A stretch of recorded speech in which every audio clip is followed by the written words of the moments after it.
एक तो उतना ठीक है।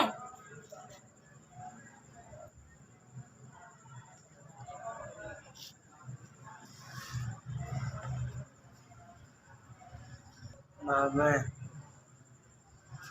mame, Sarış. Sarış.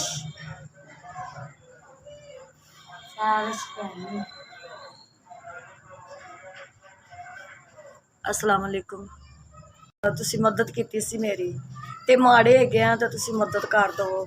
ਦੋ ਬੱਚੇ ਨਬੀਨੇ ਤੇ ਇਹਦਾ ਅੱਬੂ ਜੀ ਕਰਦੇ ਨੇ ਮਜ਼ਦੂਰੀ ਮਾੜੀ ਮੋਟੀ ਤੇ ਅੱਲਾ ਦੀ ਜ਼ਾਤ ਦਾ ਆਸਰਾ ਹੈ। ਜੇ ਘਰ ਵੀ ਕਿਰਾਏ ਦਾ ਹੈ, ਜੇ ਤੁਸੀਂ ਕਰ ਦਿਓ ਸਾਡੀ ਮਦਦ ਤੇ ਮਿਹਰਬਾਨੀ ਹੋਵੇ ਤੁਹਾਡੀ। ਬੜੇ ਪਰੇਸ਼ਾਨ ਆ ਤੇ ਜਿਹਨਾਂ ਨਾਲ ਬੱਚੇ ਨੇ ਦੋ ਨਬੀਨੇ ਤੇ ਮਾੜੀ ਮੋਟੀ ਮੇਰਾ ਬੰਦਾ ਮਜ਼ਦੂਰੀ ਕਰਦਾ ਹੈ ਤੇ ਘਰ ਕਿਰਾਏ ਦਾ ਹੈ। ਬੜੇ ਹਾਲਾਤ ਖਰਾਬ ਨੇ ਤੇ ਬੇਟਾ ਜੇ ਕੋਈ ਹੋ ਸਕਦਾ ਹੈ ਤੇ ਸਾਡੀ ਮਦਦ ਕਰੋ। ਤੁਸੀਂ ਅੱਗੇ ਪਹਿਲੇ ਵੀ ਸਾਡੀ ਮਦਦ ਕੀਤੀ ਹੈ। ਸੁੱਖ ਦੇ ਵੇਲੇ ਤੁਹਾਨੂੰ ਬਹੁਤਾ ਦੇਵੇ ਤੇ ਮੇਰੀ ਮਦਦ ਕਰ ਸਕਦੇ ਨੇ, ਕਰੋ ਮੇਰੀ ਬੇਟਾ। ਬੜੇ ਪਰੇਸ਼ਾਨ ਆ, ਅੱਗੇ ਵੀ ਤੁਸੀਂ ਸਾਡੀ ਮਦਦ ਕੀਤੀ ਸੀ।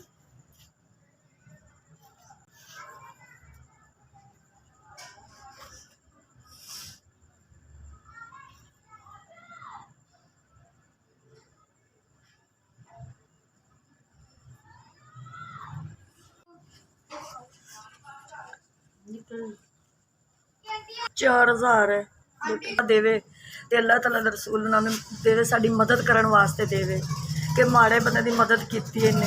ਉਹਨਾਂ ਦੀ ਮਿਹਰਬਾਨੀ, ਉਹਨਾਂ ਨੂੰ ਖੁਸ਼ੀਆਂ ਦੇਵੇ ਅੱਲਾਹ, ਮਦਦ ਅੱਲਾਹ ਉਹਨਾਂ ਨੂੰ ਕਿਹੜਾ ਦੇਵੇ, ਅੱਲਾਹ ਨੂੰ ਰੰਗ ਲਾਵੇ, ਅੱਲਾਹ ਨੂੰ ਚੋਖਾ ਦੇਵੇ। ਜਿਨ੍ਹਾਂ ਲੋਕਾਂ ਨੇ ਸਾਡੀ ਮਦਦ ਕੀਤੀ ਹੈ ਅੱਲਾਹ ਤਾਲਾ ਦਾ ਵੀਰ ਬੱਚਾ ਵੇ, ਤੁਹਾਨੂੰ ਦੁਆਵਾਂ ਦਿੰਦੀ ਪਈਆਂ, ਦੁਆਵਾਂ ਦਿੰਦੀ ਪਈਆਂ। ਅੱਲਾਹ ਤੁਹਾਨੂੰ ਬਹੁਤਾ ਦੇਵੇ, ਅੱਲਾਹ ਤੁਹਾਨੂੰ ਘਣਾ ਦੇਵੇ। ਜੇ ਤੁਸੀਂ ਫਿਰ ਵੀ ਮੇਰੀ ਮਦਦ ਕਰ ਸਕੋ, ਇਸ ਗਰੀਬਾਂ ਦੀ ਤੁਸੀਂ ਮਦਦ ਕਰਦੇ ਰਹੋ।